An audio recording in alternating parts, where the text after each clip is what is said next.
Que el Señor Jesús reine en nuestros corazones. Que su paz tranquilice nuestra ansiedad. No hay duda de que el pueblo de Dios sufre, hermanos, en este momento. Pero Jesús es más poderoso que el sufrimiento. Amén. Porque Él nos prometió vida eterna. Amén. Y esa es su linda promesa. Y Él es fiel y justo para cumplir esa promesa.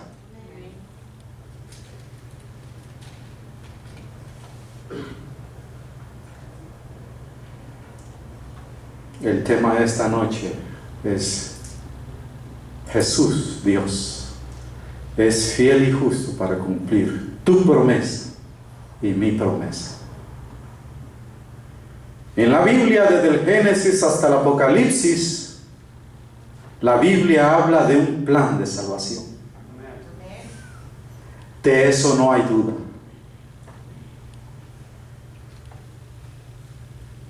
Por eso en el Antiguo Testamento hay una historia maravillosa que yo cuando la estuve estudiando pude entender la misericordia de Dios para el ser humano.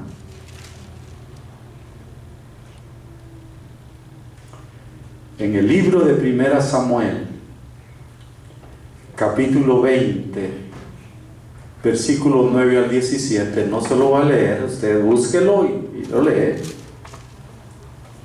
Se narra la historia de una amistad sincera. Oiga bien, una amistad única. Y es de David y Jonatán. Lo interesante de todo esto, que cuando Saúl se desvió del camino de Dios, Jonatán, él sabía que el reino no iba a ser para él, porque Dios se lo había dado a David. Jonatán lo sabía. ¿Y cómo hubiera reaccionado usted en este momento si su padre tiene grandes posesiones y tiene herencia grande y un día su padre dice, ¿sabes qué? Solo voy a heredar a uno de mis hijos? ¿Cómo se sentiría usted? ¿Aceptaría con gozo, con alegría, como lo hizo Jonatán? ¿O buscaría el mejor abogado y pelearía por su herencia? A tal punto, hermanos, que en estos tiempos hay familias que hasta perecen por una herencia. Pero este muchacho dice, el capítulo 20, que llegó a amar tanto a David, que fue capaz de darle su propia ropa, su capa, en señal, oiga bien, de un pacto que hicieron los dos. Y hay algo bien interesante. En el capítulo 20, versículo 14 y 15, oiga bien lo que dice. Y si yo viviere, ¿harás conmigo misericordia de Jehová para que no muera? Le dice Jonatán. ¿Y no apartarás tu misericordia de mi casa para siempre? Cuando Jehová haya cortado uno por uno los enemigos de David de la tierra, no dejes que el nombre de Jonatán sea quitado de la casa de David. ¡Wow! ¡Qué pacto! ¿Y qué le dijo David? Que así sea. Porque dice que Jonatán, aquí en la historia, amaba a David como a sí mismo. Qué lindo sería si nosotros amáramos a nuestros hermanos como nos amamos a nosotros.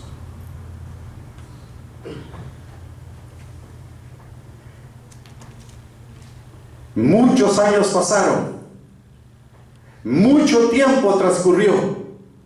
David fue coronado rey. David venció reinos, naciones. Dios le dio la bendición de ganar muchas batallas. A lo mejor a mí, en el transcurso del tiempo de caminar con Jesús, a lo mejor he prometido muchas cosas y se me han olvidado y no las cumplí. Pero David era rey. ¿Ustedes creen que David necesitaba cumplir la promesa con Jonatán? Lo tenía todo. Posesiones, reino. No es más, tenía a Dios como su gran jefe. Pero un día, dice que David pensando, ese sí lo vamos a leer, Segunda de Samuel, capítulo 9, de 1 en adelante. Siga conmigo. Segunda de Samuel, capítulo 9, del 1 en adelante. Dijo David: ¿ha quedado alguno de la casa de Saúl a quien haga yo misericordia por amor de Jonatán? Y había un siervo en la casa de Saúl que se llamaba Siba, al cual llamaron para que viniese a David, y el rey le dijo: ¿eres tú Siba? Y él respondió: tu siervo. El rey le dijo: ¿no ha quedado nadie de la casa de Saúl a quien haga yo misericordia de Dios? Y Siba respondió al rey: aún ha quedado un hijo de Jonatán, lisiado de los 2 pies. Dicho sea de paso, el hijo de Jonatán, según la historia, en Primera de Samuel 20 en adelante, dice que cuando Saúl fue vencido en batalla y fue muerto con su hijo Jonatán, en esos tiempos el rey no iba a dejar a nadie de su familia con vida. Dice que la turba filisteos llegaron al palacio y lo que querían era eliminar a todo el linaje de Saúl, que no quedara nadie. Y la nani, vamos a decir, porque sé que lo va a entender, la que cuidaba a este niño, dice que al escuchar que venía la tropa, agarró el niño de apenas 5 añitos, lo agarró y corrió sin detenerse. Pero en el camino, dice la historia, que no vio un zanjón que había, y se resbaló y el niño cayó con ella. Y dice que sus piecitos fueron quebrados, fracturados. Por eso quedó lisiado, dice, de las 2 piernas. Pero ella siguió corriendo hacia un lugar, y ahorita lo vamos a descubrir. Vamos a seguir leyendo.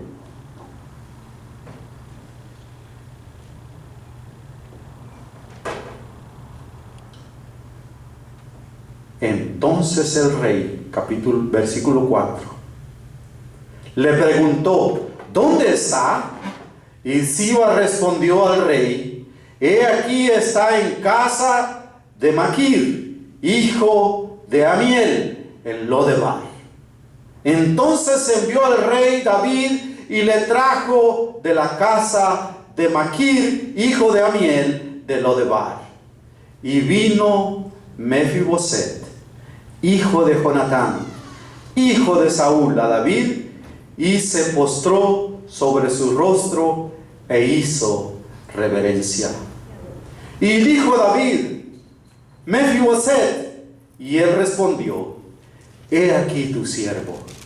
Y le dijo David: no tengas temor, porque yo a la verdad haré contigo misericordia por amor de Jonatán, tu padre, y te devolveré todas las tierras de Saúl, tu padre, y tú comerás siempre a mi mesa. Y él, inclinándose, dijo: ¿quién es tu siervo para que mires a un perro muerto como yo?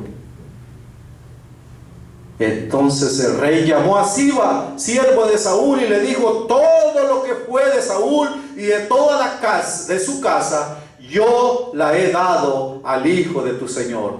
Tú pues le labrarás las tierras, tú con tus hijos y tus siervos, y amansarás los frutos, para que el hijo de tu señor tenga pan para comer. Pero Mefiboset, el hijo de tu señor, comerá siempre en mi mesa. Y tenía Siba 15 hijos y 20 siervos. Y respondió Siba al rey: conforme a todo lo que ha mandado mi señor el rey a su siervo, así lo hará tu siervo. Mefiboset, dijo el rey, comerá a mi mesa como uno de los hijos del rey. Y tenía Mefiboset un hijo pequeño que se llamaba Micaías, y toda la familia de la casa de Siba eran siervos de Mefiboset. Y moraba Mefiboset en Jerusalén, porque comía siempre a la casa del rey y estaba lisiado de ambos pies.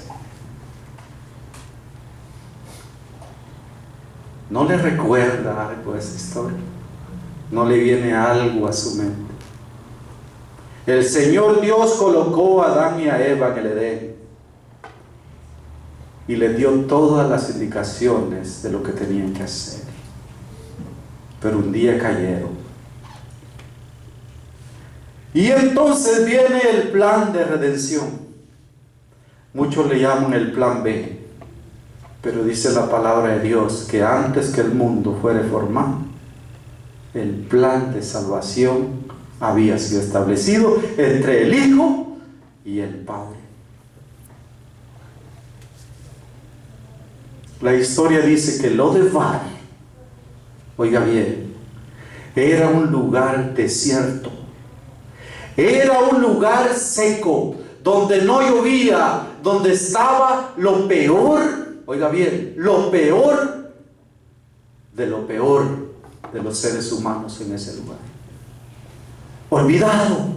Olvidado por todos los reyes, allá refundido.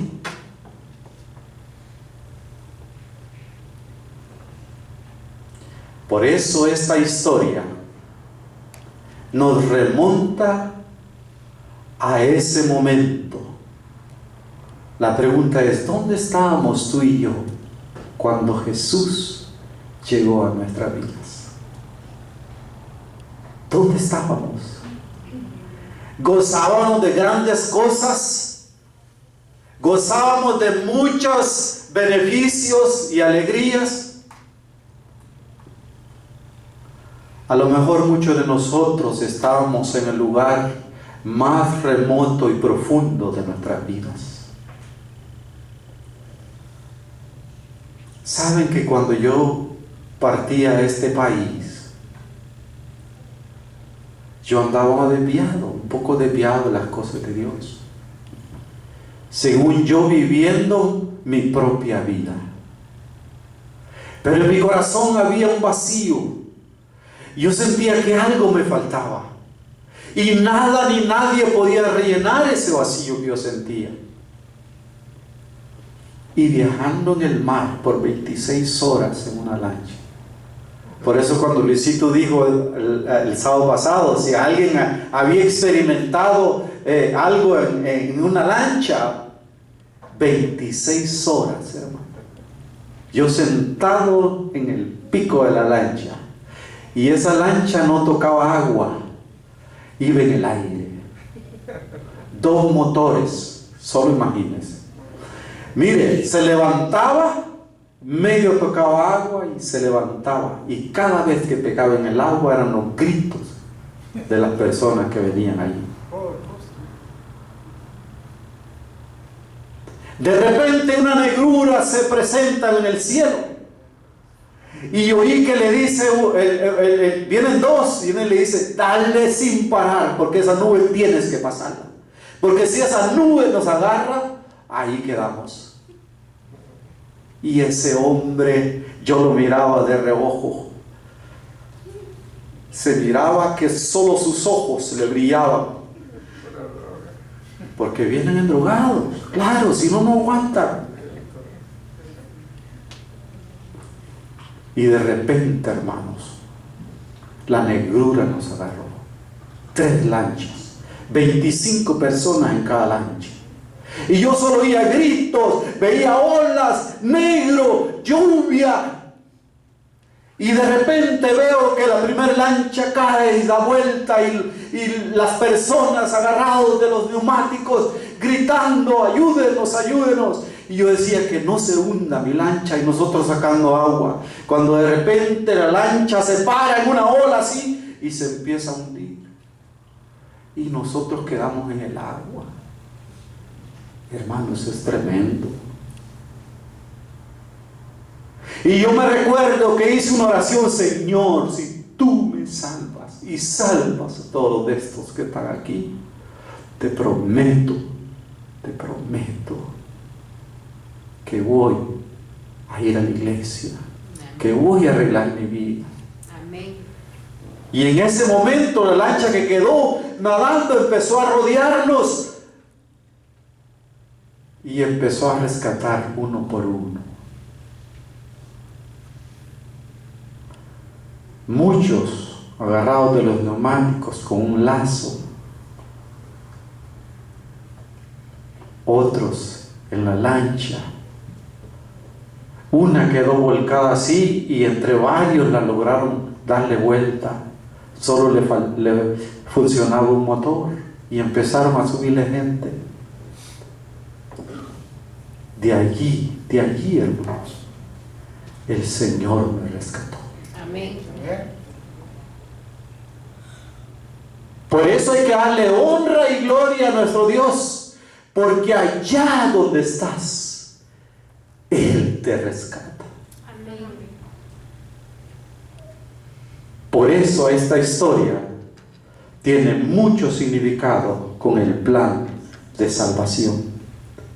Y lo voy a llevar al libro de Salmos. Salmos capítulo 2.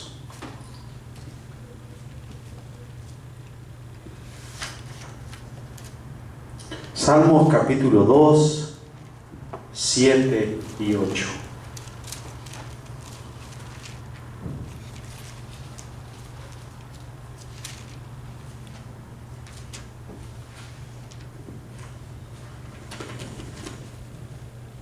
Si alguien lo tiene, puede leerlo. Salmos capítulo 2, 7 y 8. Dice: yo recitaré el decreto. El Señor me ha dicho: mi hijo eres tú, yo te engendré hoy. Pídeme y te daré por heredad los gentiles y por posesión tuya los términos de la tierra.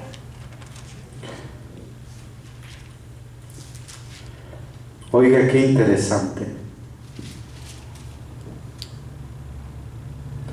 Pídeme y te daré por herencia las naciones y como posesión tuya los confines de la tierra. Los quebrantarás con vara de hierro, como masija de alfarero, los desmenuzarás. Ahora yo te pregunto, ¿a quién se le fue dado el reino? ¿A quién se le fue dado el universo? ¿A quién se le fue dado todo lo que existe en la tierra? A Cristo Jesús. Porque Él venció en la cruz. Y le fue dado potestad y las naciones. Y sabe que cuando se refiere a las naciones, se refiere a usted y a mí. Qué bueno y grande es nuestro Dios. Amén.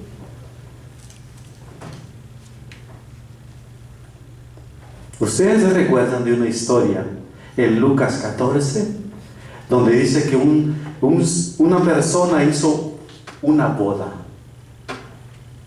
Y entonces mandó a llamar a todos los invitados especiales. Llámese pastor, llámese primer anciano, llámese diaconisas, diáconos, a todos los más importantes. Y de repente se topa con la sorpresa que dice: fulano no vino porque tiene que hacer esto. Y todos eran excusas. Y este rey se enoja y dice: entonces traedme a los cojos, a los enfermos, a los ciegos, a que encuentres en el camino, traedlos, porque yo tengo algo especial para ellos.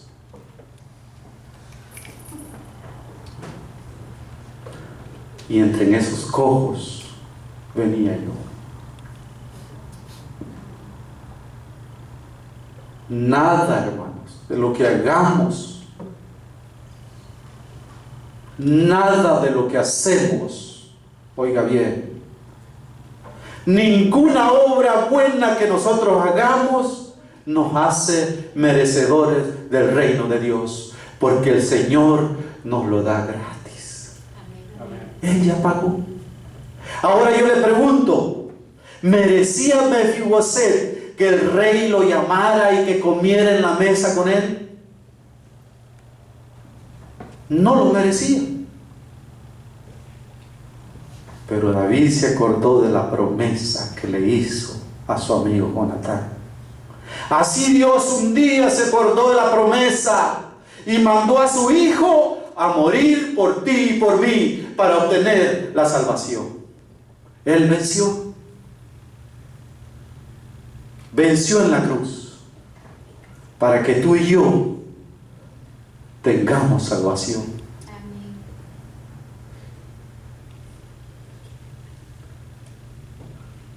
Para ir terminando, oye lo que dice Colosenses 1, 2 al 14. Colosenses 1, 12 al 14.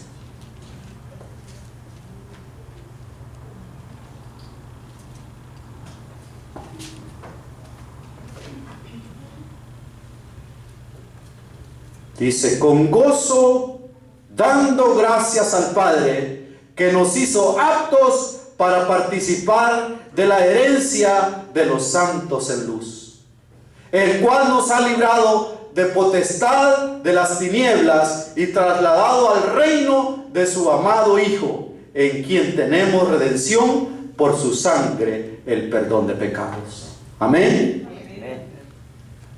¿De dónde nos sacó? Dice: de las tinieblas a su luz admirable. ¿Y para qué? Para darnos la herencia. ¿Y cuál es esa herencia? Es el reino de Dios. ¿Se imagina usted ese momento cuando nos sentemos en la mesa con el Rey de Reyes y Señor de Señores? Y dice que será tan inmensa y Él nos verá a todos y todos nos veremos en esa gran mesa. La pregunta es: ¿te gustaría estar y comer en la mesa del Rey de Reyes, Cristo Jesús? Yo creo que a todos nos gustaría.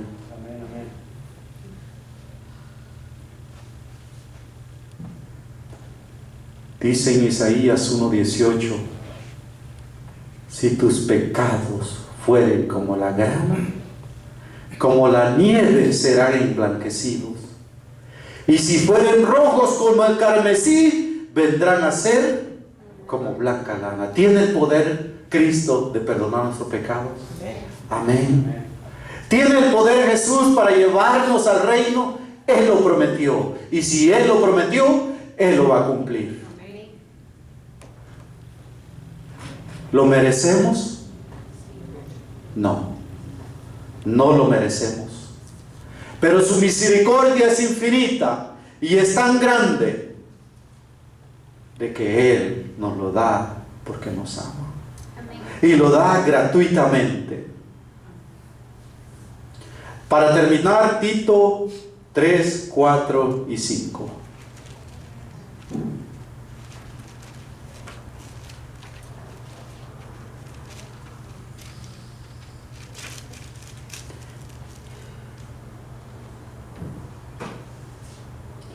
Tito 3, 4 y 5. Dice, pero cuando se manifestó la bondad de Dios, nuestro Salvador, y su amor para con los hombres, nos salvó, no por obras de justicia que nosotros hubiéramos hecho, sino por misericordia, por el lavamiento de la regeneración y por la renovación en el Espíritu Santo.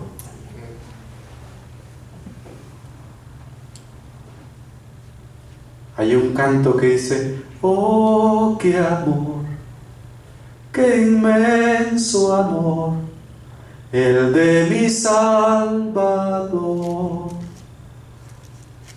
Su amor es infinito, hermanos. Amén. ¿Quieres estar ahí? El Señor ya fue a preparar el lugar. El Señor tiene listo el lugar.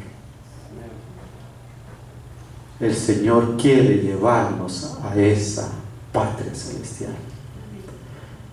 Espero, hermanos, verlos a todos ustedes y a los que nos están viendo a través de Facebook, en las redes sociales. ¿Te gustaría estar allí y estar juntos? Y hermana Floridalma, ahí ya no va a haber problemas. Ahí ya no vamos a estar en zozobra. Mario, ahí vas a tener el mejor camión que tú te puedas imaginar. Allí no va a haber más dolor, llanto, tristeza.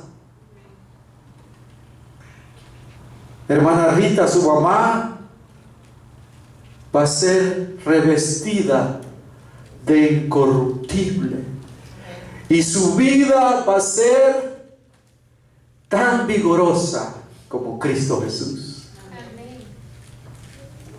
Allí los problemas familiares no existirán, porque el Señor mismo será nuestro consolador.